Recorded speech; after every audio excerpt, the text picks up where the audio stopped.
Good evening. Andrii Sybiha is standing next to me, the Foreign Minister of Ukraine.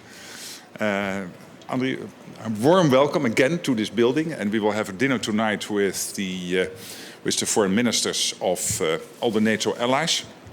Let me first say that it is this week that we commemorate 3 years ago the Bucha slaughter by the Russians. And I was in Bucha myself a couple of months later when I visited Kyiv, and I spoke with some of the people who survived. And that was extremely impressive, and for me evidence that it will be very difficult ever to deal with the Russians. I commend, of course, the American efforts to break the deadlock. That is important. We have to make sure that whenever a ceasefire or a peace deal is reached, that it is enduring, that it is lasting, because we know that this is not, of course, this is first of all Ukraine, but the world is watching. This is not a regional war, it is a global conflict, because Russia is working together with North Korea, with China, with Iran, and ultimately there is an audience of one which will be judging the outcome of this war, and that is the first Secretary of the Communist Party of China, Mr. Xi Jinping. And he will be watching who comes out on top. Is it Russia or the West? And that will also inform him in his next steps in the Indo Pacific, I have no doubt. So let's be absolutely clear about it. First of all, Ukraine, but this is a truly global conflict. And when it comes to all the support for Ukraine, I'm happy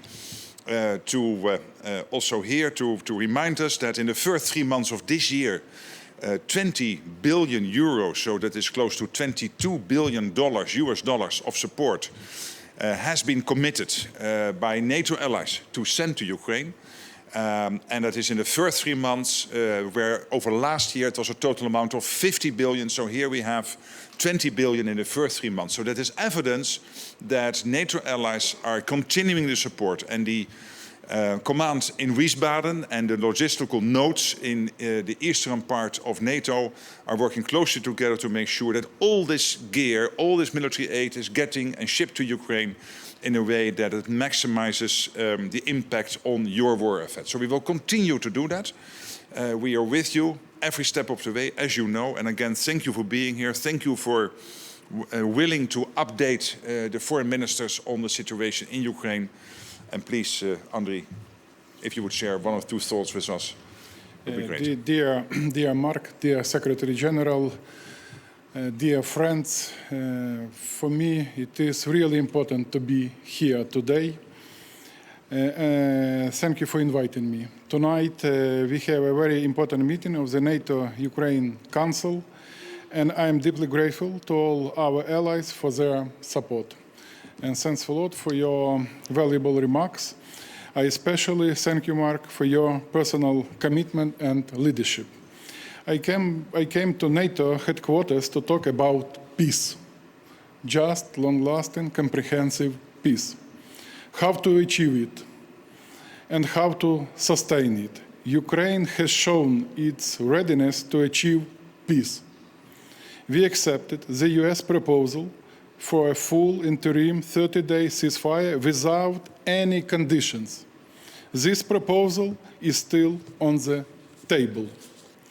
But we can see that instead of accepting it, Putin talks about demands and conditions. Russia must get serious about peace. For this, it is time to increase pressure on Moscow. Now is the time for diplomacy, but also pressure and deterrence. While the media attention is on global trade wars, we must not forget there is a real full-scale war going on in Europe. Russia remains an existential threat to Europe. Every single day in Ukraine means Russian bombs, drones, constant missile threats. Hundreds of Shaheds every night. It cannot be ignored, and of course we expect a strong response.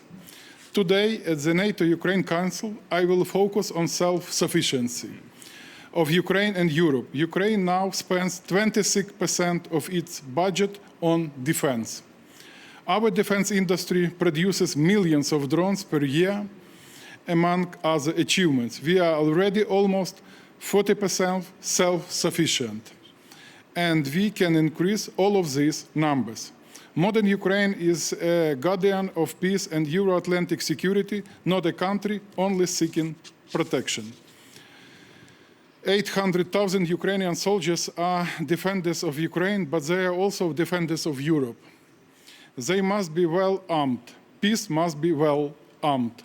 Our defense industry will become the backbone of European defense. Our army is the largest land army in Europe, and our defense technology is one of the most advanced.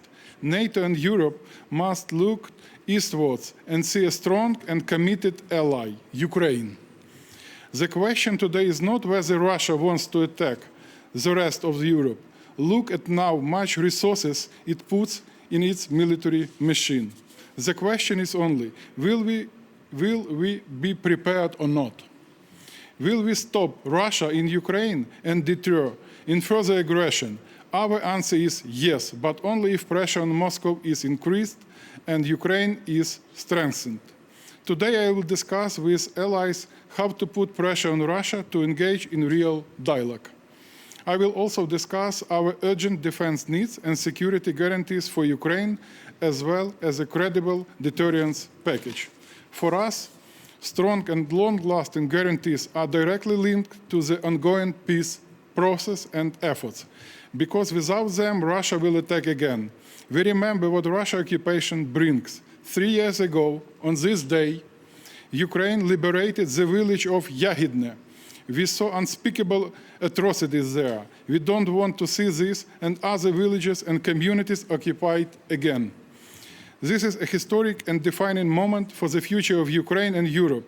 It demands our strength, our commitment, and our unity. And I am certain we can find them. Thank you, Mark, and thank you, Press. Thanks.